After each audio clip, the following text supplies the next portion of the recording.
I see a church that makes a difference. A church that makes a difference in every life. A church that impacts every generation.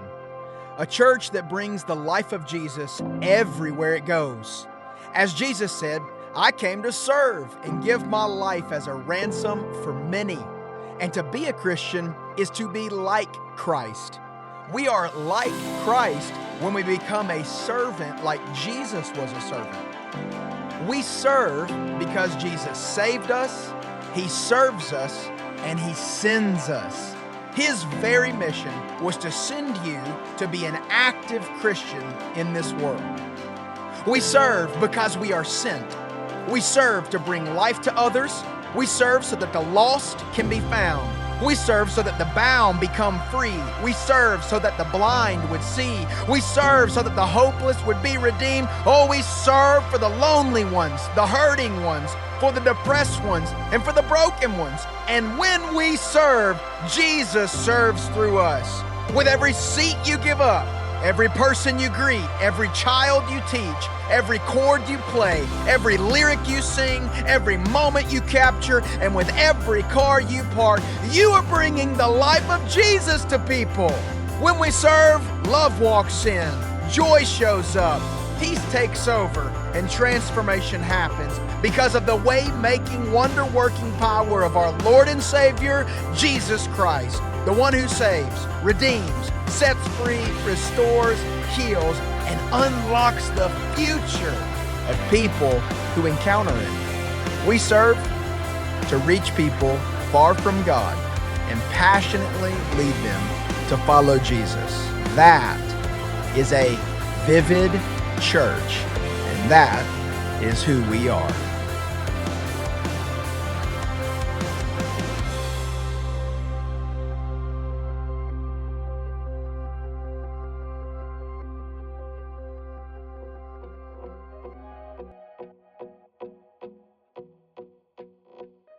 Hey everyone, glad you're here. My name's Harlan. I'm in 4th grade. I go to Vivid Kids, and I'm here to let you know what's happening at Vivid Church. Whether today's your first time or you've been coming for a while, we want you to feel connected. If you're new, we'd love to meet you. After service, stop by the Welcome Center in the lobby and fill out a blue Connect card. When you do, we'll donate $5 to a local charity of your choice. So just by saying hi, you're already making a difference. Next up, small groups. Small groups matter because that's where we really get to know each other, grow closer to Jesus, and help take care of one another. Life change happens during the week in groups. If you're interested in being a small group leader, fill out the form on our website and save the date on February 15th for our small group leader training at 5 p.m. We'd love for you to be a part of it. Let's grow together this season. Are you ready for some football? On February 7th, we're having the Next Gen Bowl. It's a flag football tournament and chili cook-off to help send our kids and students to camp this summer. You can sign up to play football, make chili, or just come hang out and buy a bowl of chili. Every dollar goes toward helping kids and students go to camp. Whether you're playing, cooking, cheering, or just eating chili, we'd love for you to be there. You can sign up on our website or in the Church Center app. So bring your A game, I'll bring my appetite. Hey Vivid family, remember we don't just go to church, we are the church. Right now, we get to help White Knoll Elementary by providing food for 150 students and their families. That means you get to help feed kids and be a hero without even needing a cape. Here's what we're collecting: Cheerios or Frosted Flakes, shelf-stable milk. Bring your items by next Sunday, and remember, don't eat it on the way in. We need it for the kids. Thanks for helping us love our community. Also, throughout the week, make sure you stay connected by following us on Instagram, Facebook, and YouTube, so you never miss what's happening at Vivid. That's it for this week. Invite someone to join you next Sunday. We can't wait to see you then. Exodus chapter 16, we have the Israelites, and the Israelites have left, for history lessons, they've left Egypt, and now they are headed towards their destination, which is eventually the promised land, but they're currently in the wilderness. And as they're in the wilderness, chapter 16, they've been in it for just a second, and we're going to start seeing some personality, some attitude from these Israelites who are having to live in the desert and having to live in the wilderness. How? One day at a time. One day at a time. And they knew where they were headed. They knew this idea was to go to the land that God promised for them, the land of milk and honey. They weren't quite there yet. And so as they're in the midst of this, I want you to listen to what it says in Exodus 16 about the Israelites in the wilderness. Verse 1. The whole Israelite community set out from Elim and came to the desert of Sin. That's a bad place to be. Which is between Elim and Sinai on the 15th day of the second month after they had come out of Egypt.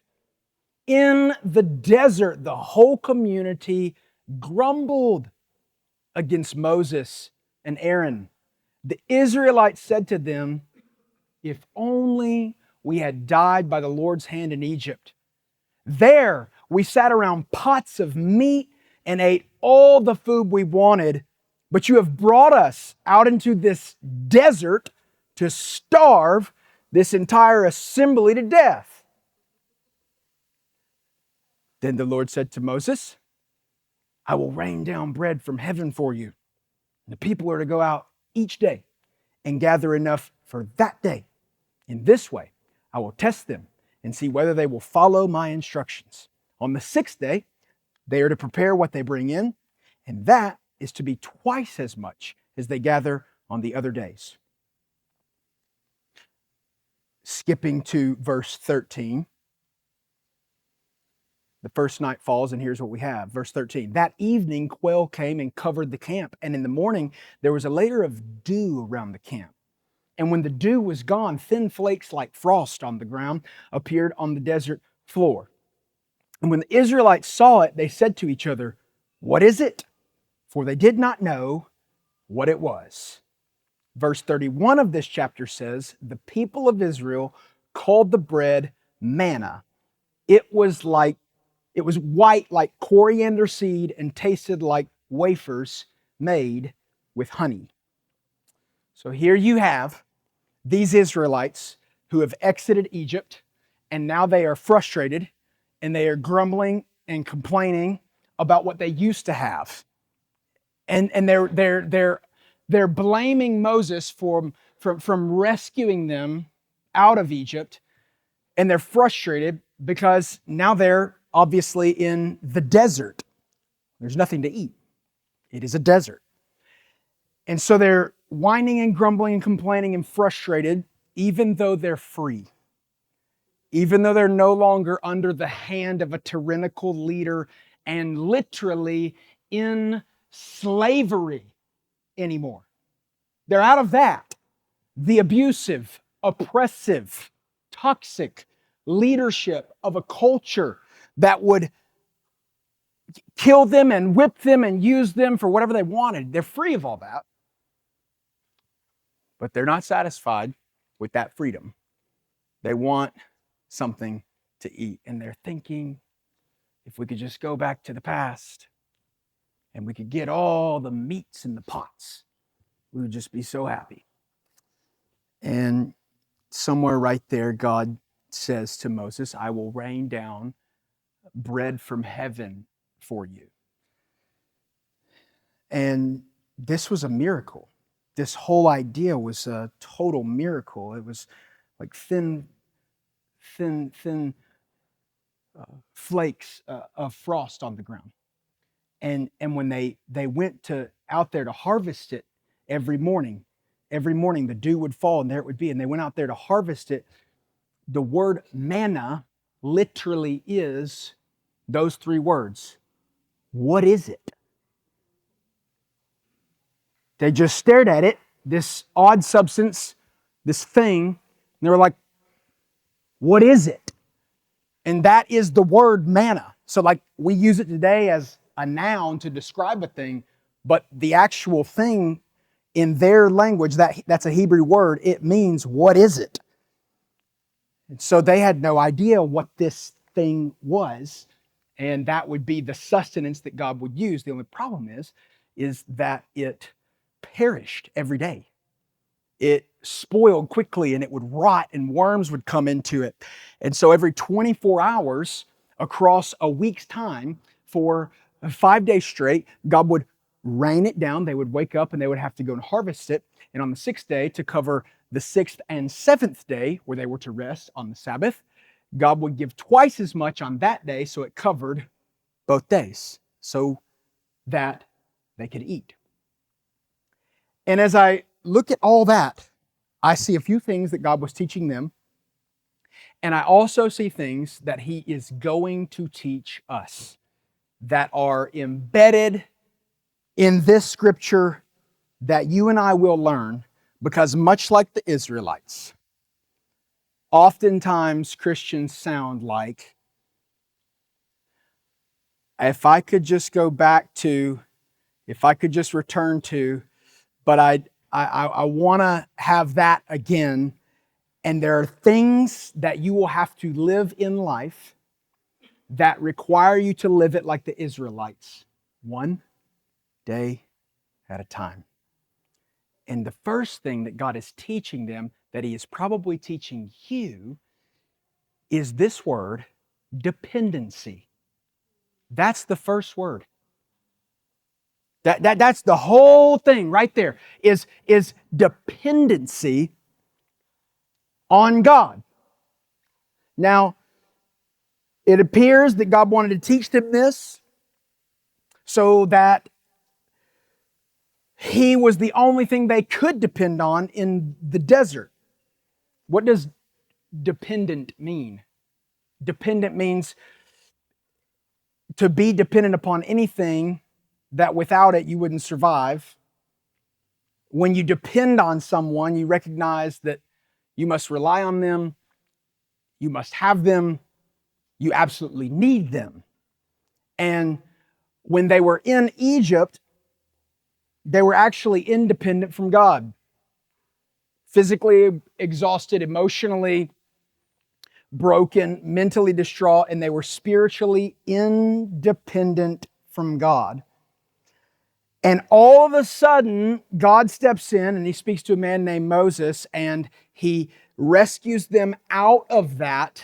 He delivers them out of Egypt. And now that they are in the desert, He is teaching them to depend on Him while they're in the desert.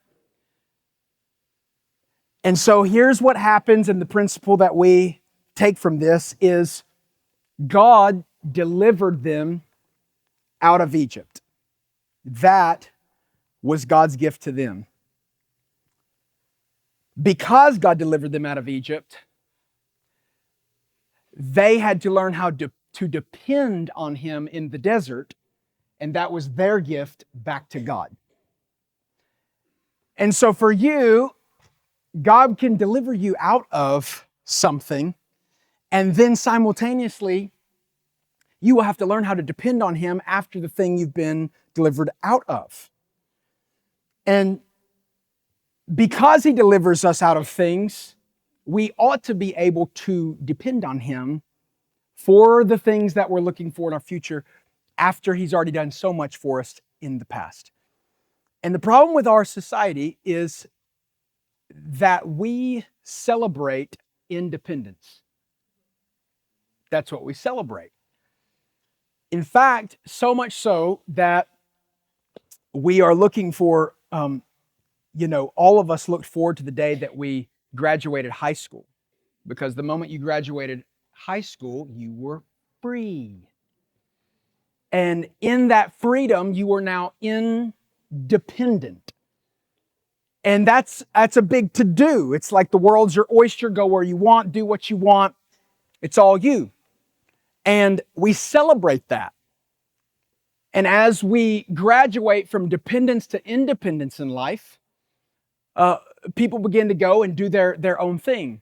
And the problem is that we as people, we displace that concept onto God, and we think that one day we will no longer need Him, and we will graduate from our current dependence on Him to independence from Him. And what I would like for you to understand is that dependence always graduates to new levels of dependence in the kingdom. Do not miss that, because it doesn't make sense in the modern world that we live in. Dependence on God graduates to new levels of dependence on God. And that level of dependence on God graduates to new levels of dependence on God. And that level of dependence on God graduates to another new level of dependence on God.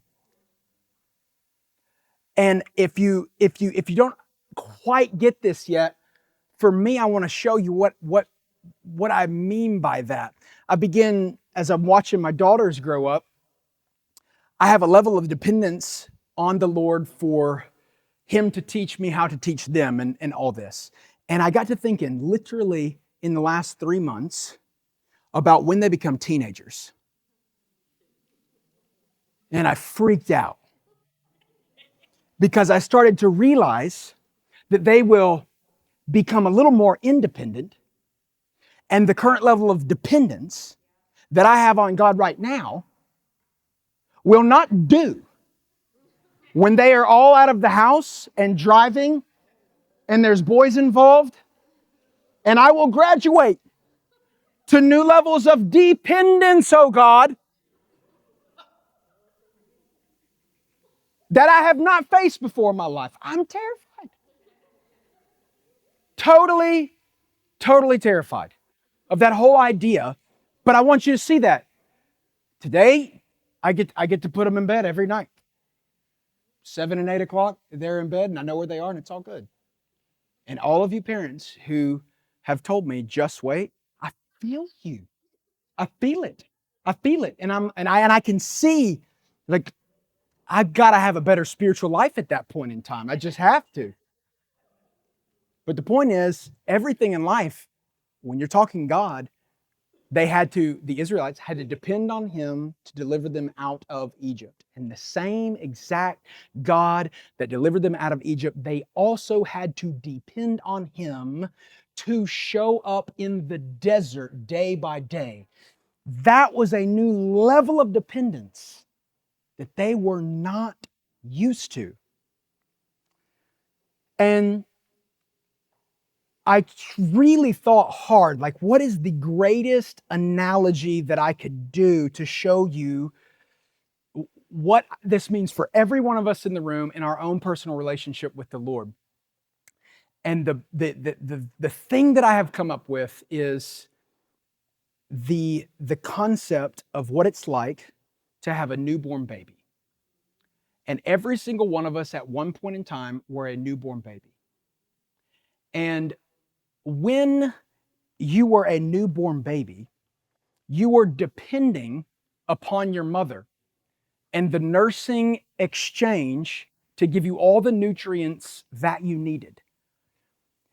And inside of that exchange, scientists even say a baby has no sense of time, and they have no way of understanding when the next meal is coming. And so at first, there's this insecure attachment to the mother that's not fully developed yet, because they cannot control when they get fed, and they don't know when the next meal is coming. And so they cry, and they begin to pine to be fed, and that's the only way they know how to get the mother's attention. But something happens slowly but surely, that the baby begins to experience a word called trust. And inside of this moment, they still don't have a time frame for when they will get fed by their mother, but they begin to trust the presence of the mother to feed them when they are ready to feed them. And all of a sudden, this security comes in, and the baby doesn't cry as much because the baby now trusts that even though they don't know when the next meal is coming, they know who the next meal is coming from. And that is the exact idea of what it's like with God. The problem is, you and I will never wean off from Him. There is no weaning to this process. But when you don't know when, I want you to think, I do know who. That's the picture. I know where my help comes from. My help comes from the Lord. His love endures forever. He is ever present in help in my time of need. He is the deliverer. He is the grave robber. He is the one. And when I don't know exactly when, I can take faith and depend on the one that I know because I know Him and His name is Jesus. And God will walk you through these points in time, and all of us are doing this to learn to depend on Him. And we learn who He is the same exact way a baby learns their mother, one day at a time. You cannot speed this up.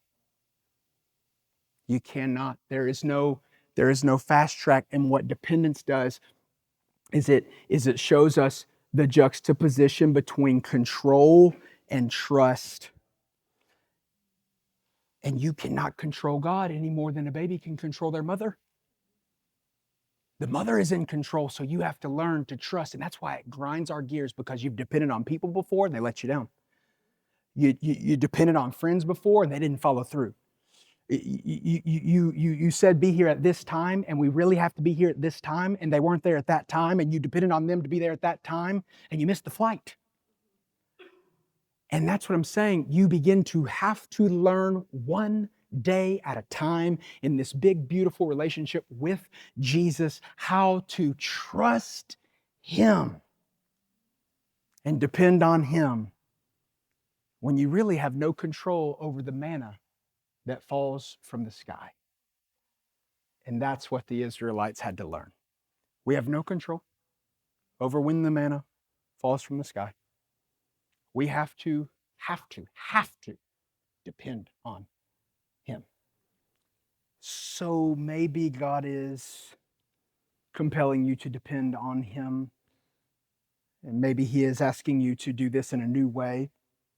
And so many people run back to the past and they romanticize the past, not because they want to go back to sin. They want to go back to security and the known.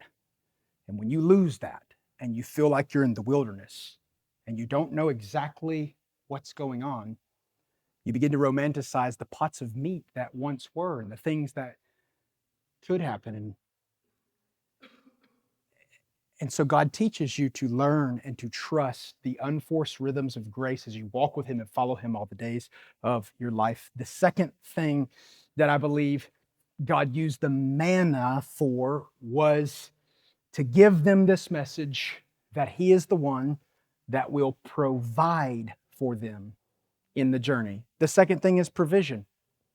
Provision.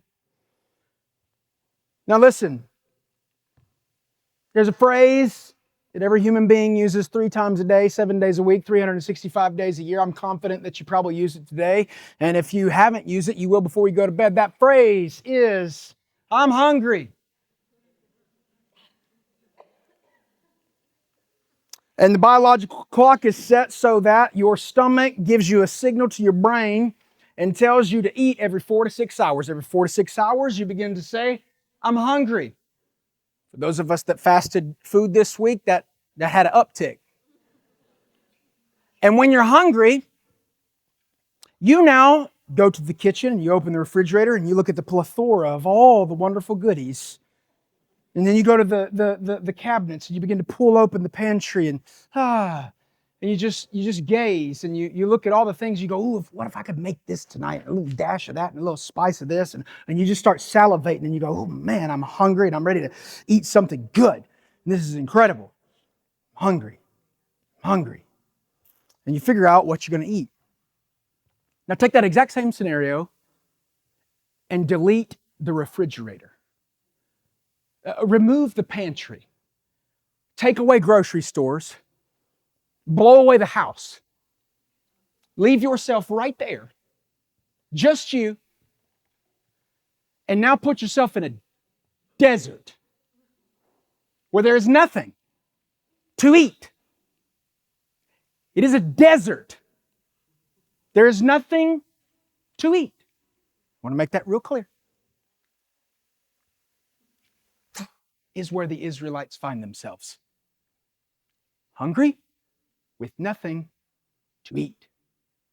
And so now they have to not only depend on God and learn Him and trust Him, they have to learn that He is the one who will be the provider of all the things that they need because they cannot provide for themselves. And I want to be real clear right here about this desert. If you look at the desert geographically, it was situated right next to Egypt. And so when they were delivered out of Egypt, the only logical place that they could go was to the desert.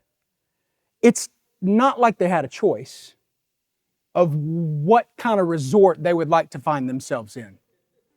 They didn't get to say, can we take a cruise or a plane to find exactly... No. They left Egypt, and by leaving Egypt, they wound up in the desert. It wasn't their fault that there's no food there. It wasn't their fault that a desert existed out of Egypt. It wasn't their choice that they made it to Egypt and there's nothing there to eat. Listen, they left one place and wound up in another and are now hungry in the place they're in. This is the word for some of you. Some of you are logically in the season that you're in, and it's not your fault. You didn't choose it. You decided to leave this, and now you're in that. And the geography of the land now speaks to us and encourages us that there are things in life that you know, that was on me. That's a sin issue. What we're talking about here is this wasn't even their fault. That when it comes to some things, you go, God, you delivered me out of the life of addiction. Now I'm in the desert with no friends. I kind of remember my Saturday nights and partying, and it was great and it was fun. And now what is all this? Well, logically, to get out of that, you left that and you had to go here. Am I making sense? And so for some of you, there is not... You quit blaming yourself for things that are occurring because it was just the next step you found yourself in, and there is nothing that could be done about it. And here's what it is. That if God provided for these Israelites in the steps that they never planned to take, God will provide for you in all of the steps that you said, I didn't think about this, I just followed this. God will show up in the areas that you say, I did not actually plan to go here. I didn't think about going here. I just wound up here, and God is so good that He will still provide in the places that you never thought you would be in because it's not your fault. And so I want that to encourage somebody to say, this is just the way it goes. Now, inside of that, I got to get back on track. When the Israelites saw the manna, they said, what is this? Which means they didn't know what it was. And the problem with provision from God is God said, I will rain down manna from heaven, and that was His provision, okay? The Israelites did not expect this form of provision. And so their reality that they're living in is that they picked something up and they did not expect this to happen. What is this? I don't know what this is. And when we start thinking about how God provides, one of the biggest tensions in the text is that we start to predict the way in which he will provide. And the tension in that is that there is this thing called expectation and reality. And that is what creates this tension of prayer, of praying that God will provide and praying that God will deliver and praying that God will do something. And oftentimes, God does provide. He just does not do it the way you expected him to. And you wind up looking at things and you're like, what is this? This isn't what I prayed for. I prayed for potted meat. I was thinking of stew. Egypt had all kinds of good things. What is this? Weird substance that's the first sign of frosted flakes ever. It tastes like honey and it's a wafer and it was frosted. It was flaky. That's what they said. And you and I have to get so comfortable with going, oh, so that's how he chose to do it. I need your provision, God.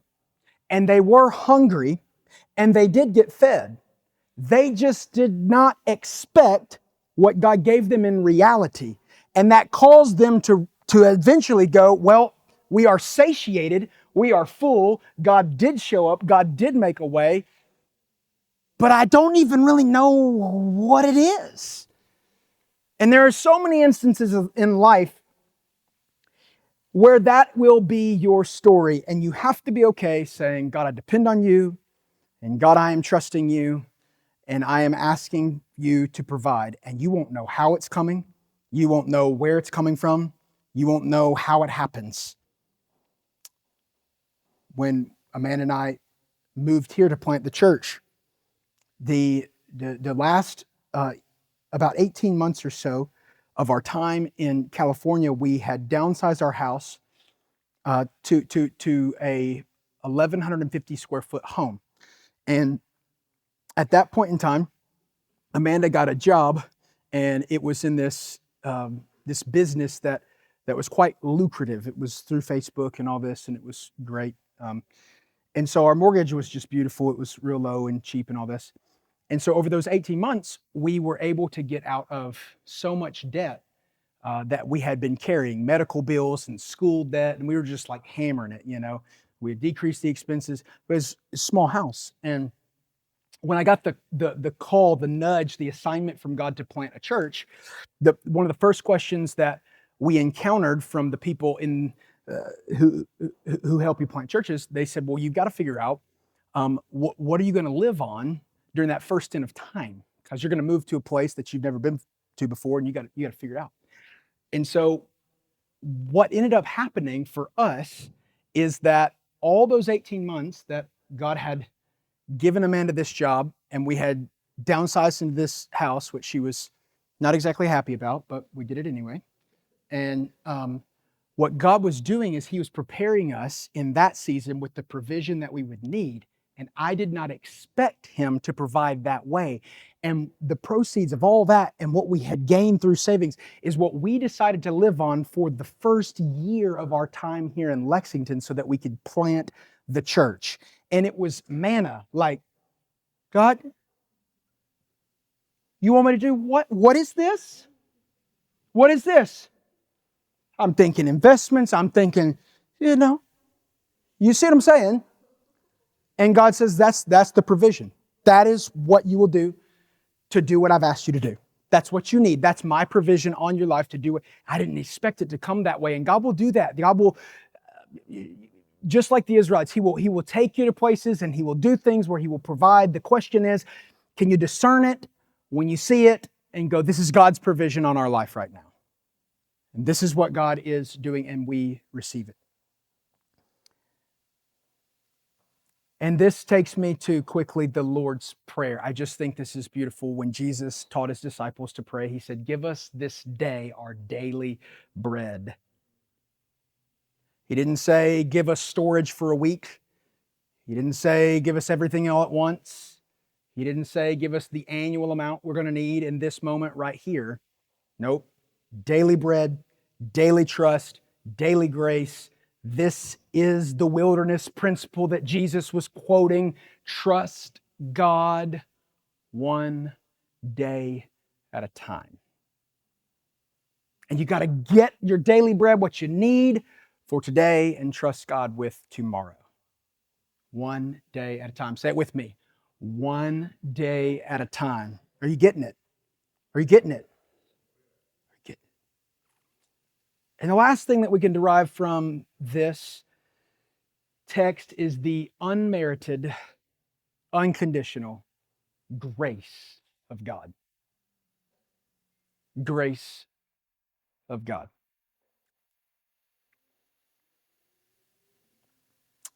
I think God set some of this up intentionally because the fact that they're in the desert means they couldn't hunt for anything because those things weren't there. You know what I mean? It would make sense if there was a herd of buffalo out there and all they had to do was get up every day and get the bows and arrows out and slay one and field dress it and chop it up into little pieces and eat it. At that point, they would provide for themselves. It would make perfect sense if there was all kinds of animals that they could live off of. But because they're in the desert, there are no such animals to hunt and to find. And what does that mean? The manna was a form of God's grace so that they would not have to, here it is, work and earn their keep. They woke up and the manna was there for 40 years. They wake up and the manna is available for 40 years. You want to know why? Because if God would have provided animals in this way, this point would not be grace, this point would be credit. They would have given themselves the credit of working and hustling and earning what it was to survive in the desert. And God would say, no, you will not have the credit for what I do in your life, and you did not work for it, you didn't earn it, you can't make manna. You cannot find it, Israelites. So when you wake up every day and it's there, while you were sleeping, I was working. While you were resting, I was strategizing. While you were unconscious, the miracle was in motion from heaven.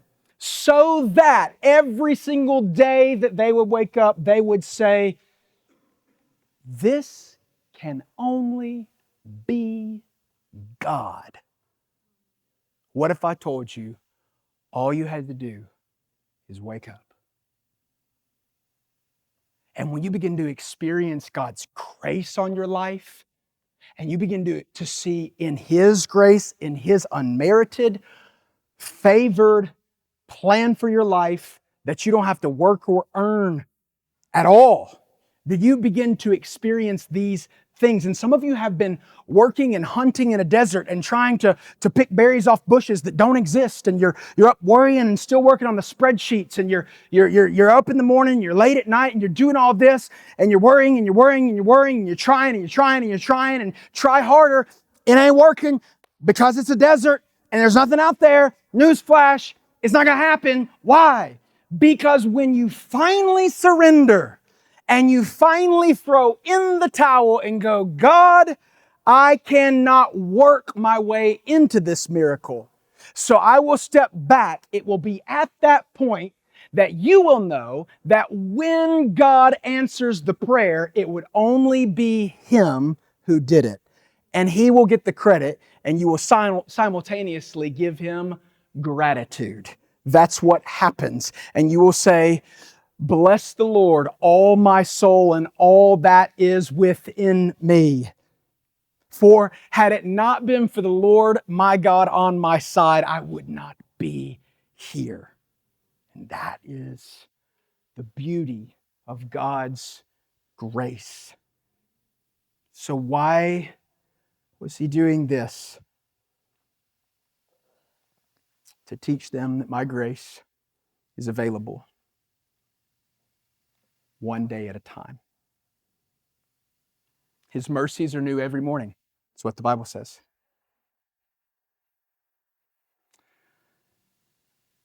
That means that every morning that you have woken up, 365 days multiplied by the age you are, is thousands upon thousands upon thousands of days. Every single day that you have woken up, to the tune of 10 to 20 to 30,000 days, there has been new mercy available for you on your life every single day. My mercy is new every morning, one day at a time. Band, if you want to come back up. My conclusion is, I want to read this again. We read it earlier, Exodus 16, verse 4. The Lord said to Moses, I will rain down bread from heaven for you. Beautiful. All of this was a foreshadow of what God was going to do in the New Testament through Jesus. Because in Jesus, the Bible tells us that he stepped down out of heaven and God gave his only son because he so loved the world. This sentence right here is a prophetic picture of Jesus' coming, and no one knew it, because when Jesus came, he stepped out of heaven, off of his throne, and he came into earth, and he did it for you. That is God's grace. You didn't earn that. I didn't earn that. We didn't deserve that. No, while we were still sinners, Christ died for us. And in this manna moment, the message is that Jesus is coming. Jesus is coming. Jesus is coming. And he's the one that you will depend on. He is the one that will provide for your soul. He is the one who brings all grace in his eyes. And he may not have come yet in this story, but now, in our story, many years have passed in the text. Jesus comes up on the scene. He starts his ministry. And this is going to bless so many of you and blow you away at the same time. John chapter 6. Jesus is in his 30s. And he finds himself with some religious people. And he wants to teach them a new message. And he says this. Read this. I am the bread of life. Your ancestors ate the manna in the wilderness, yet they died. But here is the bread that comes down from heaven, which anyone may eat and not die. I am the living bread that came down from heaven. Whoever eats this bread will live forever. This bread is my flesh, which I give for the life of the world. That now what was happening for them is now true for all of us. And he is saying, I am the bread of life. I am the sustenance. I am the sustainer. I am the provider. I am the deliverer.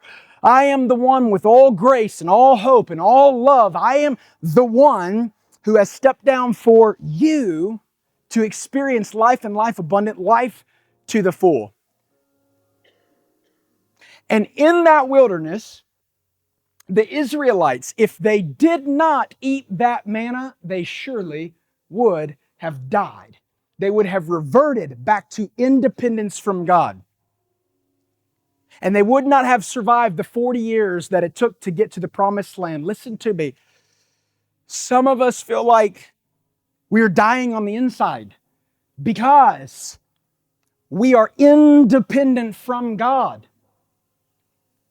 This is a tension to manage.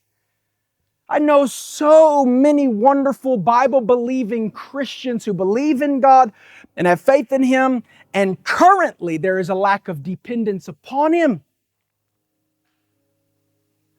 And what Jesus is saying is that in order for you to get where I am taking you, to get you on this journey, to be the all-sufficient provider, you will have to depend on me.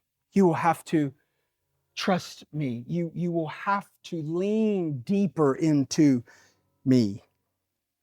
And you'll do it one day at a time. One day at a time. Not looking backward and not looking too far ahead, just one day at a time. So if you're weary, God is speaking to you. If you're anxious, God is speaking to you. Because maybe you're carrying more than He asked you to carry. Maybe you're at a place you never would have chosen. Nothing around you is producing what you need. Nothing in your hands guarantees survival. And God is saying, come back to daily dependence. Not tomorrow's manner, not yesterday's strength, today's grace. Maybe you need to release control. Maybe you need to stop striving. Maybe you need to trust God again, one day at a time. And so I want to pray for you. If you stand with me.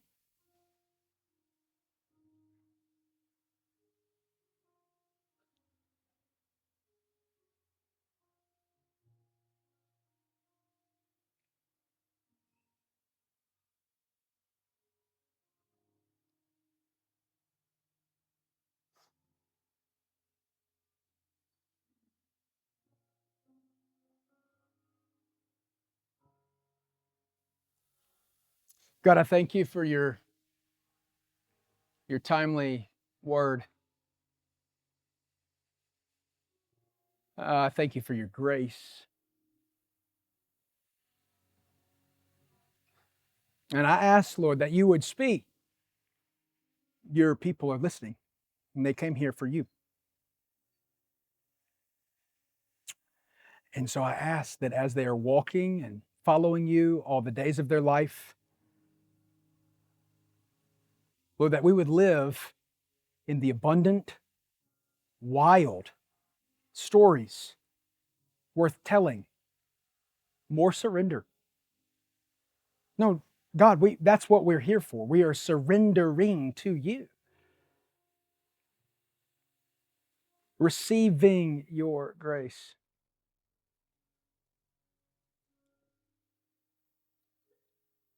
Receiving your love. Lord, would you infuse every person who is tired in the cycle of exhaustion, Lord, to infuse them now with a release from heaven and give them exactly what they need today, right here, right now.